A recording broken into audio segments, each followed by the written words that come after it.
I'm Alycia Kaback with the It Factor. How are you doing today? I'm doing just fine. Thanks for having me.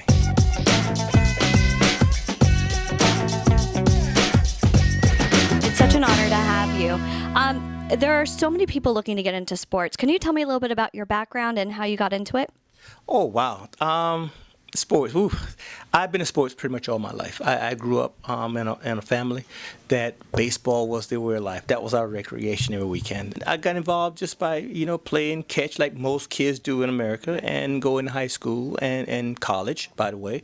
And from there, you take your chances. But I think most importantly is that I enjoyed it. Where did you grow up? I grew up in South Carolina, in an area called Bamberg, and it's a very small town, population about 1,500 people. But And did you get scouted out there? How did somebody find you to get you into baseball? High school. You play high school, and your local papers, get your name out there, and then I ended up going to college, which I went to the University of South Carolina, which didn't hurt. That was very good.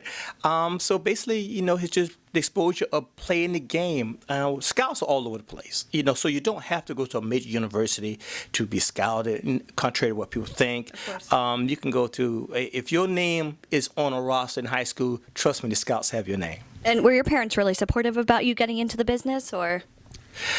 At first, I had some opposition. My father he was big on education, wanted me to go to school. I was, I think, the first boy to go to college, and he was a little hesitant when I told him I was going to sign to play baseball.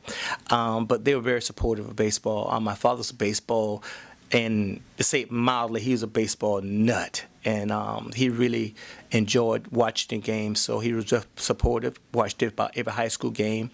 Not as many college games because the transportation wasn't there to follow, but he was always supportive. And when I came to New York, he was here watching. So, yes, he's very supportive. And when did you know you made it? That's a difficult question because I think I played for a lot of years, high school and college, and you really never know how good you are. As a matter of fact, when I was first drafted, I was drafted by the Dodgers, and I didn't sign because it was a shock to me. I didn't know anything about professional baseball. I played baseball because I loved it. It wasn't a career goal of mine. But I think you really... that moment will come for different people. And I think the moment that I really knew that, I had arrived and was worthy of being in the major leagues was, I think, maybe my second year, in the major leagues. And how does it make you feel looking back on your career? Do you wish you would have done anything differently? Wow, that's a loaded question, because I think everyone that plays the game or anything you do in life, I think you look back and there's some things that you would do differently. You probably take the same choice, but career choice, but you would probably do some things a little bit different. I would definitely do some little things a little bit different. I would probably be more attentive to detail. I think as a young player, you rely so much on your athletic ability that you tend to forget the little things that really help you win ball games, particularly at the major league level when everyone is superstars. And there are little things that you have to do. So yeah, there are a lot of things I probably would do different. I would probably make the same career choice, but I would definitely probably take a different path to it. And did you have any mentors when you were trying to get into this industry? No. I grew up in a very small town. Never really watched a lot of baseball on television. Television didn't work half the time anyway. But, baseball was just a love. It was a love of mine. I think that once you get into pro ball, in college for some people, that you probably find that one coach that you probably can be a mentor to you. But that wasn't the case with me. I was a trial and error kind of guy. That's the way I came up.